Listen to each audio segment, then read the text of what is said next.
just don't say that thing, because there's a certain way to say certain things. If you say it, you might have the best intentions in the world, but if you say it the way that you were thinking of it, it's going to land wrong. They are not going to receive it, period.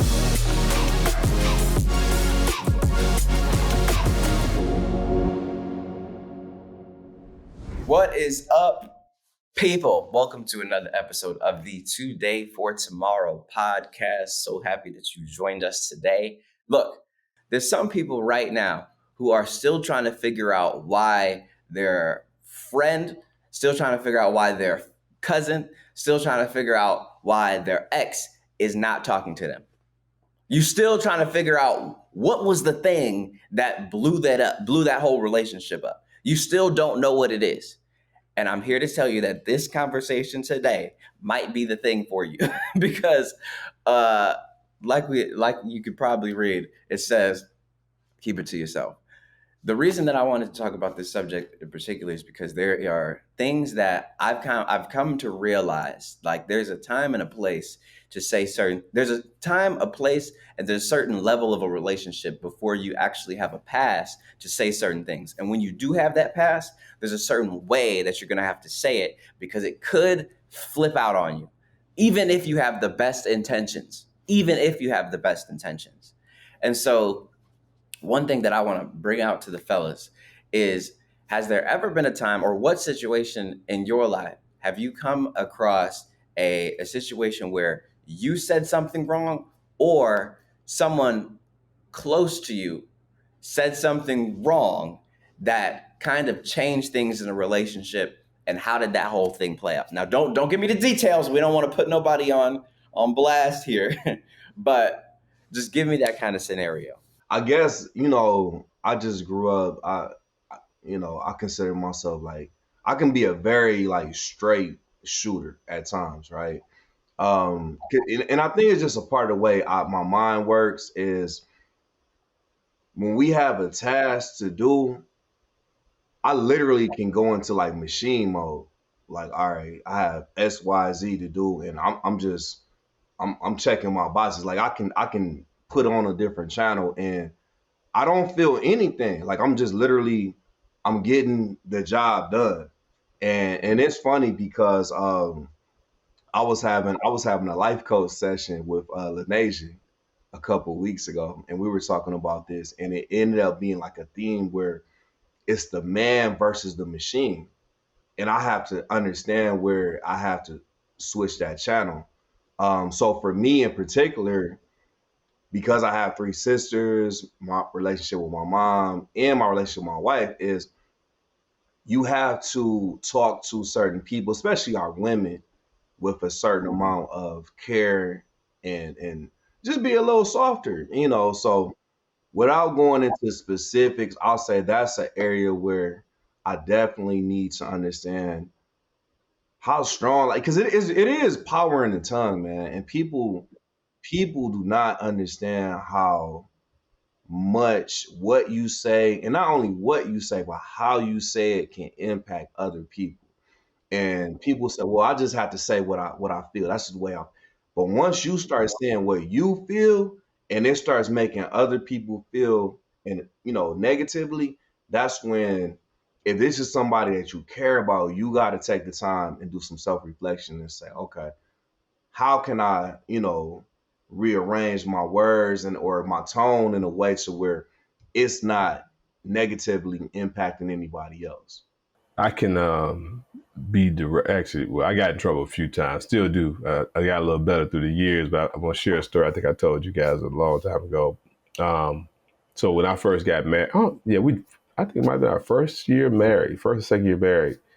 Sherry went back down south with me with my family. We had a big get together in Mississippi. We was at one of the family members' homes, which got a lot of so this is a lot of land. Everybody park all over the place or whatever. So my mom, her sister, and her cousin, and my mom's side of the family, they have no filter. They have no filter at all. So they don't even consider what they just say it. So me and Sherry walking across the front yard, and my mother's first cousin just on the porch yell out, girl, you done gained weight. And I, Mm-mm. I started laughing, and Sherry had some water in her hand, and she just reflex. She just threw it right in my face, and I was like, that was lesson number one for me. It's like I wasn't thinking that, but that was my family. I'm used to that, So I'm used to people just, my mom and them, they just gonna tell you like raw, like if they, hey, that don't look right on you, your hair. What's wrong with your hair? What's wrong with your eye, boy? Just stuff like that. They just raw. But it was like lesson number one for me. Like, okay, don't, you need I got to get a filter. But that don't stop me sometimes. Like we went to Atlanta for one of Sherry's aunt's birthday parties. And I saw this cat, and I know him. We talked before. It's been some years, So I was like, I said, man, dude, you look like Prince, man. He had his gear, his whole hookup. So, Go ahead. so I mean, I didn't even think, I'm thinking like, I'm giving this dude a compliment, And then Sherry started laughing. Then her cousin like cracking up, like, man, I can't believe you said that. I can't believe you said that. Like, what you mean? I said, he do look like Prince. And then, of course, they all looking like, he do look like Prince. But the point was, I don't think he was insulted, but I didn't even think about it till after they said something. So, man, it could come out so quick sometimes Yep. that you don't even realize what you said. Look, there is so many, and I want to talk to dudes too. I don't want dudes to really feel like they off the hook in this situation, because I feel like men, we particularly have a way of, like you were saying, Mike, we can be direct, and we can be real black and white. Like it can literally just be, you came to me with this, I gave you the solution. I mean, I gave you the solution. Or I told you exactly what I thought. You asked me for my opinion on the subject, and I gave you it. And now you all acting crazy about it. Because here's the thing, fellas. Here's the thing. If we're especially dealing with, and look, I know some people are sitting there right now, like, I know this youngster ain't over here talking to me about nothing. But look, one thing that I learned very quickly in the relationship that I am in, okay, is that females, and Rodney talks about this book all the time, females are not from this planet. Females are not from this planet. And you might think that you just came with the most well thought out solution, period. She came to you and she said, hey, can we just walk to this place, because I want to tell you about so and so thing at work. And then y'all walk to that place. She tells you about so and so thing at work. And now you, thinking that because she decided to tell you about it, you think you are supposed to have all of the answers. You're a doctor problem fixer now. And so you just go start to tell her, you cut her off literally halfway through the story. And you said, actually, you know what? This is what you should do to so and so at work. You should tell her this, and this, and then make sure you go to the manager and do this, and that. And then after that, problem solved. And then she looks at you crazy. She lets it go and she keeps talking, right? And then you're like, but wait, I just gave you the solution. And so you cut her off again. And you start to prescribe all of the answers. Like, look. I think you missed it when I said it a second ago. Because, Dr. Solution here is in the building. So you start to tell her again, and now she don't want to talk to you because she feel like you don't actually listen to her. Mm-hmm. Yeah, and what you referenced, like I always talk about Man from Mars, Woman from Venus, the old book, but yeah, in that whole example you gave, Martell, and I think it's true with when we say stuff sometimes, knowing our audience, in that situation, I think when you talk about, I know Sherry or when you talk about your girl, and I'm sure Mike can talk about his wife too, we have to know our audience. Now, that's our spouse. We know, okay, they just want us to listen. Now, figuring that out sometimes is harder. But then if we out in a work environment, or we out like with, let's say, our partners or whatever, working on a problem, they asking for a solution. So, knowing when to be quiet and listen, and when to provide that solution, it's an art. It's an art. It's an art. You know It's what's art. funny about this though is that's the number one thing that men go wrong in relationships with their spouses. We don't listen enough. We're always trying to find solutions, but a lot of times it's just the act of listening. But I will say this, and this gets overlooked a lot, even with like friends. like, like say me, my boys talking to me, that's something that I had to realize, like, even with friends, it's still a time and a place. Like, sometimes people need a little opportunity, a little bit of rope to be able to navigate their own issues, right? And I always tell people, like, when I've gone through therapy sessions, for example, and people are like, "What, you went to therapy?" I'm like, "Yeah, I did." Not because necessarily anything was going off the tracks or anything, but it's like it's a maintenance type of thing. And even this, like what I found is when you have room and opportunity and space to just talk, a lot of times with me personally, I clarify my own thoughts, Hmm. right? And so when you're with somebody that's really good, you're like, man, I appreciate you for helping with this situation, but they may not have really said any solutions. They really were just helping you clarify your own thoughts because this is the thing. 9 times out of 10, you're gonna do what you're gonna do regardless. It Yeah. doesn't matter what solutions into play. If your mind is set on doing something and you want to justify doing that, you will. Okay. So that's the whole point where if we're being good friends and partners, then we have to understand that like we're all born into sin. We all have challenges daily. This person, you may know, like, man, I'm not even about to give them any advice, or I don't even want to listen to it because they're probably just going to do what they've been doing. And it's frustrating at times, but end of the day, you can't stop giving them a platform because that may be that conversation where they actually do change. You know what I'm Yeah. saying? And you Yeah. gotta read the room, know when it's time. And then like something you said in the last podcast, Rodney, where you gotta if you don't have a relationship with God or you're not seeking one, everything's gonna feel like it's too much.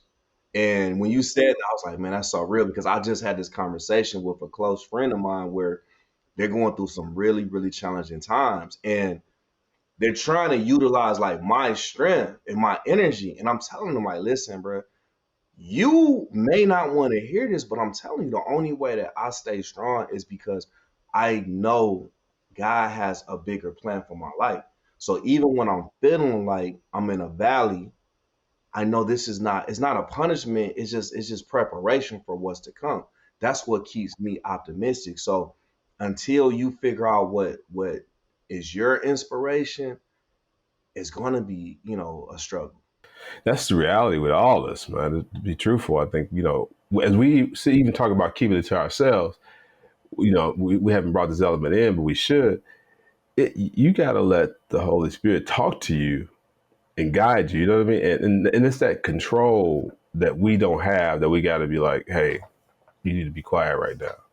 I mean, I will say that I've gotten better and more sensitive to that. But I got to listen to the Holy Spirit. I got to listen to that little voice, like, okay, just be quiet, just sit here and observe. But sometimes your urge to kind of jump in and give a solution, you fighting against yourself to do it.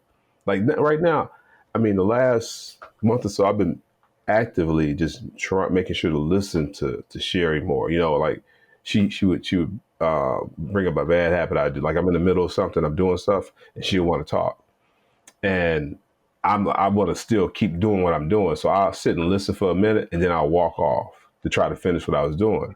You know what I'm saying? But it drives her crazy. So I'm like, okay, let me just stop. And so I'm actively just stop. And she said, look, I appreciate you just, that you listening to me, that you taking the time. So, but it's like a struggle, you know what I'm saying? And but we gotta actively, let the spirit guide us, but we fight against ourselves when we do it. That's all I'm saying. I think this is such a nuanced kind of subject because there's not just a one size fits all situations answer to this thing because I mean it's not limited to any relationship. Like Mm-mm. I'm not talking about you could be talking about you can be talking to your mom, you could be talking to your lady, you could be talking to your friend, you could be talking to a manager, you could be talking to your coworker, you could be talking to a kid. There are certain things that you just should not say. There's just certain things that you should keep to yourself. And there's a certain way of kind of evaluating the situation so that you know what you can say and what you might need to just keep to yourself. And so I've kind of broke it down into three different things. There's a time to speak up, right? There's a time to leave it alone. And then there's also a time to plant the seed so that maybe someone else brings it up to them. Or you just go a little incognito with it. So I want to, if I want to pass this around a little bit, who wants to take when is the time to speak up? I think you have to speak up if you see a situation that's going to put somebody in jeopardy. Okay. I think you have to speak up.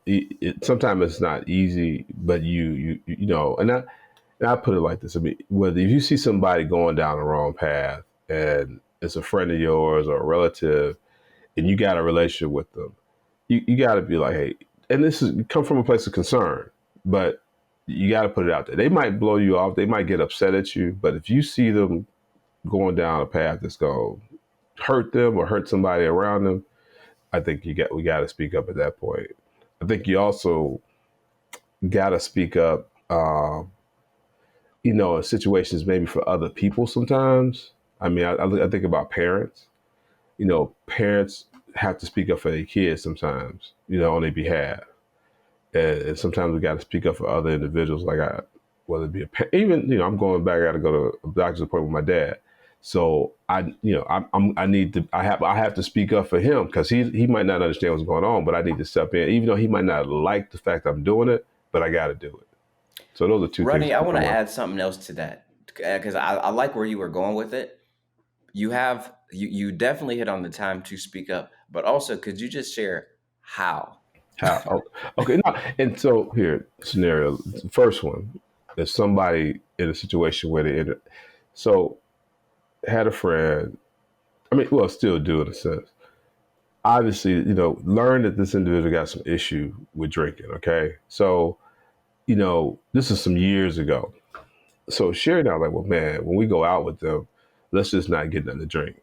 You know, we started out that way. But, you know, still same thing. My man's still kind of going to excess, right? So, you know, and we cool with the couple, have a good time with them and all that.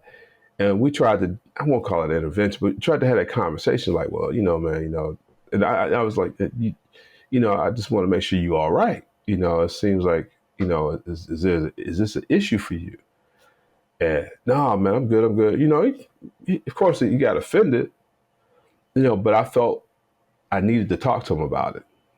You know, now, sadly, I don't think the person changed. Now, we no longer hang out with that couple. That goes back some 10, 15 years. But and because we ran into them like about 2 years ago, it's the same scenario. So, but I felt the need to speak out. It wasn't, you know, I'll be honest, it wasn't necessarily my business, but I'm like, man, I gotta have this conversation because I care about the individual. You know what I'm saying? It's out of love. Yeah. And then the whole thing with my dad, and the same thing with my mother-in-law when she was sick. You know, they're your parents, right? So it took a long time for my dad to let me go to his appointments because it was pride. So then I would go, and you know, this is the first time I'm going back in a while to one, but you know, I'll be talking to the doctor, and I got to watch how I talk to the doctor because I don't want to talk to the doctor in a way like he don't, like he's a child, like he don't understand. You know what I'm saying? So I learned with my mother-in-law too to give them respect when I'm having those conversations. Like, hey, do you have any questions for the doctor?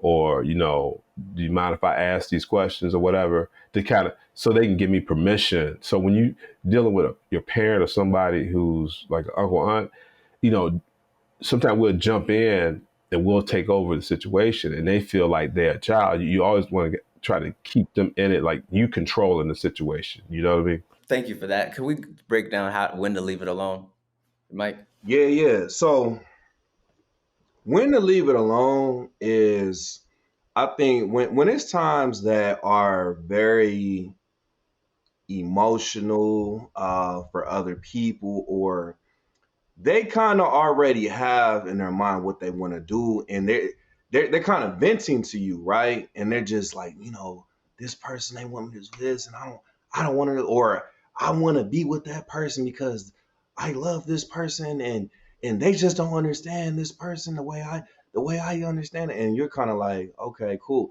Because you may be thinking like, well, I kind of see what they're saying. Is that the right time to just insert your opinion and basically double down on them feeling, victimized? Because some people, the reality is some people feel victimized. And one thing that I do, I always have a saying where it's not what you say, but it's how you say it, right? In the moments in which you insert your opinion. And one method that I tend to do a lot, and it's I think it works okay for me. Whenever I'm giving advice, I never make it personal to the person. I may even throw myself on the chopping block. Like, listen, in times where, I've had a challenge where, this happened and maybe I wasn't supposed to be around this group of people, and things just kind of went astray because I was in the wrong environment. I had to look at myself and change that. And you kind of give them that look. And if they receive the message, cool. But now it's kind of like disarming because you're not saying, well, look, what you got to do is you got to make better decisions. You messing up and look at your history, you bound to do it again because now they feel attacked. You're attacking them personally.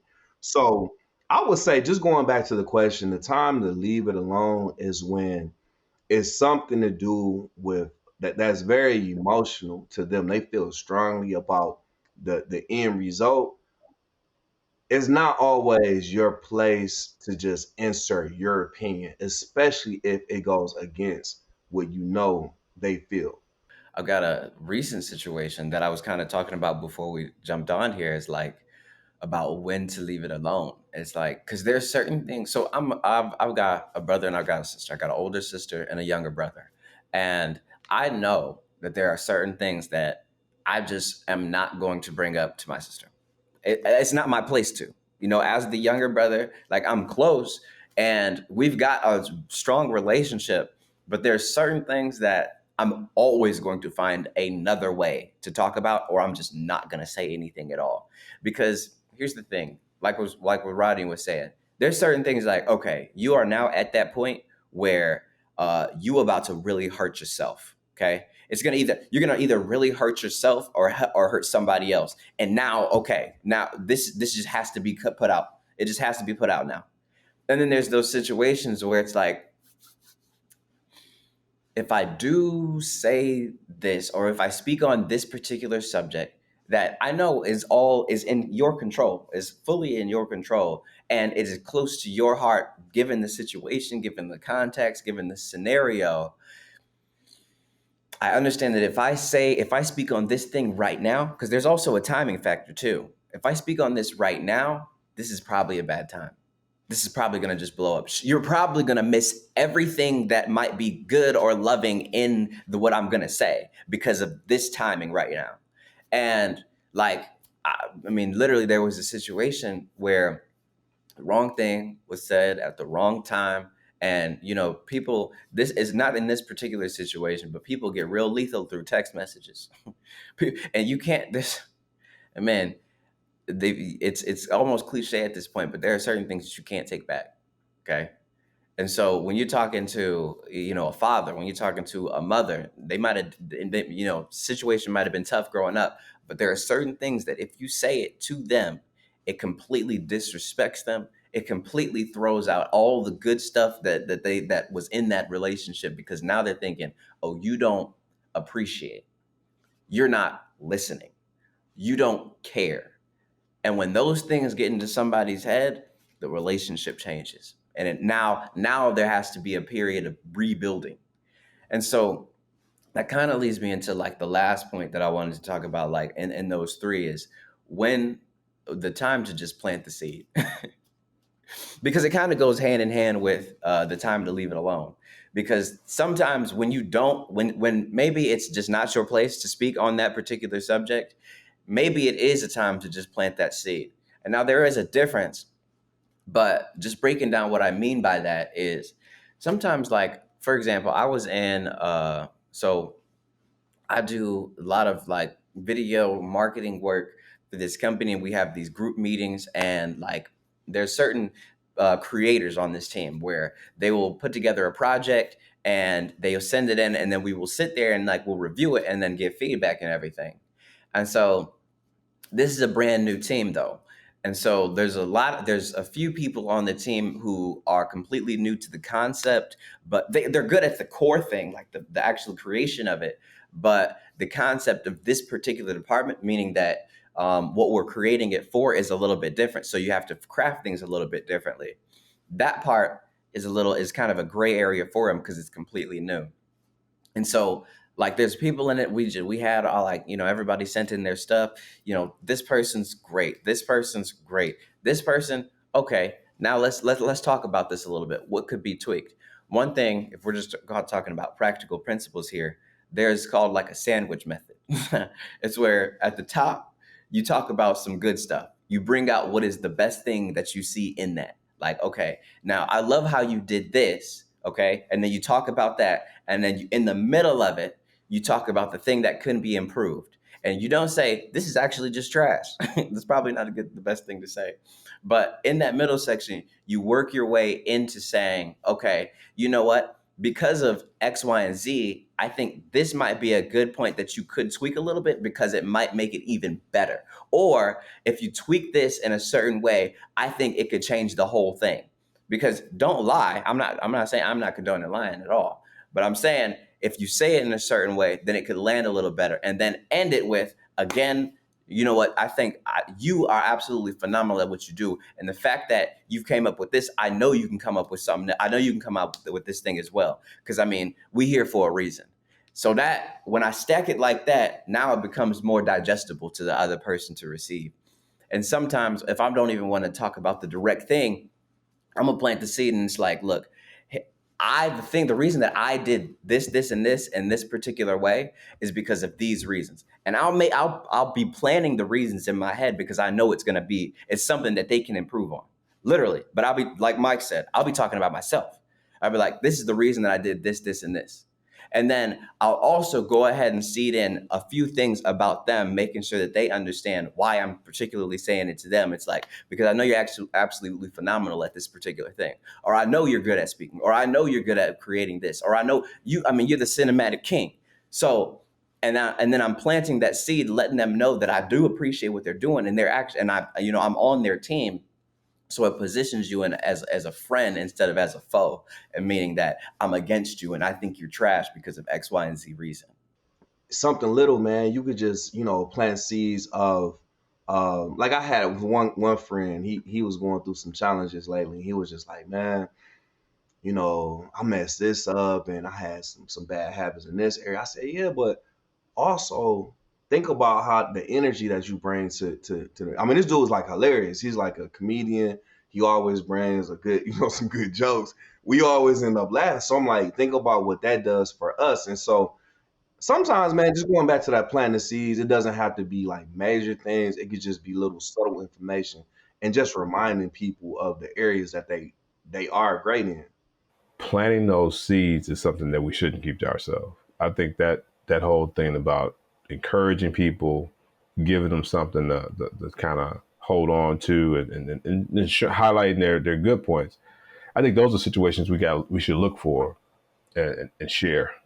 It's a reminder to everybody. Energy is never created nor destroyed. It's simply transferred.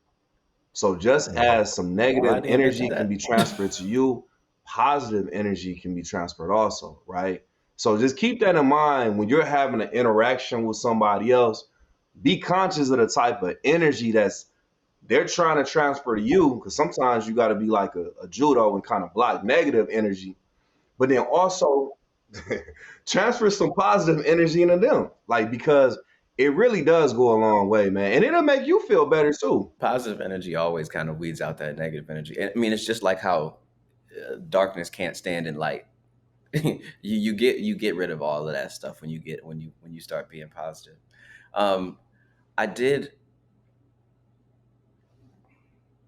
There's an old saying that some of us might have heard before. Okay, you probably learned it from your mother if you did hear it.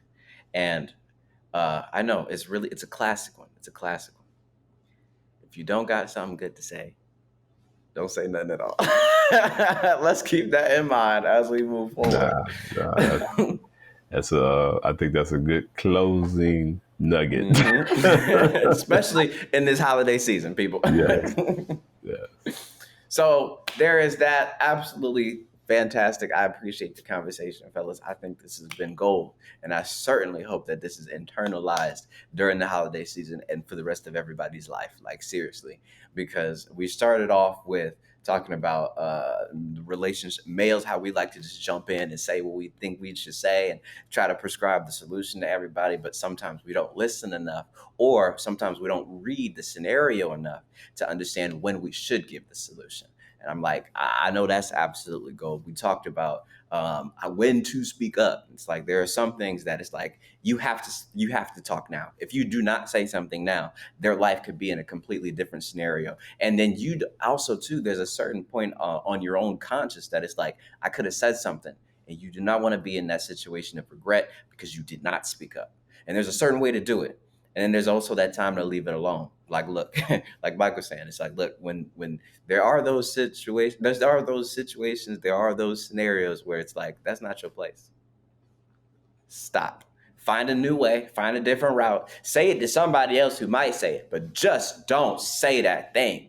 Because there's a certain way to say certain things. And it's like, if you say it, you might have all of the best intentions in the world. But if you say it the way that you were thinking of it, it's going to land wrong. They are not going to receive it, period. And then planting them seeds. It's always a good time to say something positive. If you see something good about somebody, like, I mean, I do this on the street. Like, I saw somebody who had a nice jacket. I am not shy enough to not say, hey, yo, bro, that is a really nice jacket, bro. I don't know where you got it from, but you look sharp today. Like, it's always good to encourage somebody, fill them up. But with that, there is a group that meets on the second Saturday of every month that I feel like Rodney wants to talk about. Yeah, and that group that Martell's referring to is called Man 2.0, Next Level Manhood. Second Saturday of the month, 10 a.m., we meet in Ferndale at Cabizzo's. It's a group of brothers getting together, understanding what manhood really is based on the biblical principles of manhood. So, and don't let that scare you away, because actually what's wrong is that we've been miseducated about manhood. This is brothers coming together, sharing, helping to build each other up. And really, we talk about family. It's a family of brothers, a band of brothers, literally, trying to make it right. This is the family reunion you want to go to. You should look forward to. Yeah. Thank you guys for being a part of this episode. I appreciate you guys for being here. If you did like this episode, don't forget to subscribe to the channel. And you're going to absolutely love the episode on your screen. So we will see y'all there. All right? Peace. Peace.